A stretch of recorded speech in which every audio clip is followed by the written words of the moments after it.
وقال تعالى وَلَأُضِلَّنَّهُمْ وَلَأُمَنِّيَنَّهُمْ وَلَآمُرَنَّهُمْ فَلَيُبَتِّكُنَّ آذَانَ الْأَنْعَامِ وَلَآمُرَنَّهُمْ فَلَيُغَيِّرُنَّ خَلْقَ اللَّهِ وَمَنْ يَتَّخِذِ الشَّيْطَانَ وَلِيًّا مِّن دُونِ اللَّهِ فَقَدْ خَسِرَ خُسْرَانًا مُّبِينًا۔ وقال النبی صلی اللہ علیہ وسلم من تشبہ بقوم فہو منہم۔ دین اسلام مکمل ضابطۂ حیات ہے۔ اللہ تبارک و تعالیٰ نے جو خیر تھی، بھلائی کے کام تھے، اللہ تعالیٰ نے اپنے پیغمبر محمد علیہ الصلاۃ والسلام کے ذریعے سے ہم تک پہنچا دیے، اور جو شر تھا، گناہ تھا، اللہ تعالیٰ نے اپنے نبی صلی اللہ علیہ وسلم کی زبان نبوت کے ذریعے سے اس کی نشاندہی فرما دی، حق کو واضح کر دیا، اور اللہ تعالیٰ نے باطل کو بھی واضح کر دیا۔ اور کسی اعتبار سے اسلام کے احکامات میں کوئی ایسا سقم نہیں چھوڑا کہ ہمیں کسی غیر ملت کی طرف دیکھنے کی نوبت پیش آئے، چاہے وہ ملت سماویہ ہوں، آسمانی دین ہوں، وہ انبیاء کی شریعتیں ہوں، یا پھر دنیا میں کسی اعلیٰ سے اعلیٰ اقدار، اخلاق، تہذیب اور تمدن کی کوئی بات ہو۔ اسلام ہمارا اتنا کامل ہے کہ ان ساری چیزوں کی طرف ہمیں یہ دیکھنے نہیں دیتا۔ کوئی شخص یہ نہیں کہہ سکتا کہ اسلام میں یہ خوبی نہیں ہے اور یہ خوبی ہماری ملت میں ہے، خوبی ہے اور اسلام نے بیان نہ کی ہو، ایسا ناممکن ہے۔ بلکہ یہ ساری خوبیوں کا جامع ہے، دین اسلام ساری خوبیوں کا جامع ہے۔ دنیا کے جتنے دین ہیں ان سب کو منسوخ اس لیے کیا ہے کہ یہ کافی اور شافی ہے۔ اس لیے یہ کسی تہذیب کو، کسی ثقافت کو، کسی اقدار کو، حتیٰ کہ آسمان سے نازل ہونے والے دین اور ملتوں کی اور ان کی شریعتوں کی بعض باتوں کو بھی یہ قبول نہیں کرتا۔ یہود کی بہت سارے معاملے میں ہمارا اسلام مخالفت کرتا ہے، حالانکہ یہود کے دین میں وہ باتیں اتھینٹک اور مسلم تھیں، لیکن ہمارے اسلام نے ان کی مخالفت کر دی۔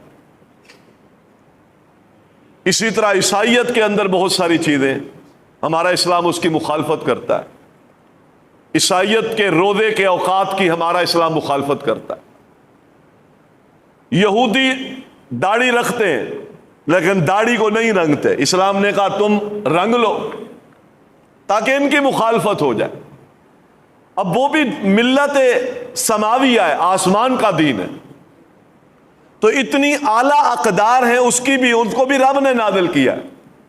بعض جگہوں پر آسمان سے نازل ہونے والی تعلیم جو غیر ملتوں میں ہے، اسلام ان کی بھی مخالفت کرتا ہے اور پہچان دیتا ہے مسلمان کو کہ تیری پہچان اسلام ہے، جو اسلام بیان کرے تو اس کا پابند ہے، اس کے مطابق تیرا وتیرہ ہو، تیرے اصول ہو، تیری خوشی ہو، تیری غمی ہو، تیری زندگی کے سارے امور ہوں۔ یہ ایک منظم کامل دین ہے اور کامل نظام ہے۔ کسی ایک ناخن کے برابر بات میں بھی اسلام نے کسی غیر ملت کا ہمیں محتاج نہیں چھوڑا۔ یہ کافی ہے، یہ شافی ہے، اس سے تشفی ہوتی ہے۔ اللہ کے مکمل شدہ دینوں میں سے یہ دین اور اللہ تعالیٰ کی رضامندی اور پسندیدگی کی سٹیمپ لگی ہوئی ہے اس پر، الیوم اکملت لکم دینکم واتممت علیکم نعمتی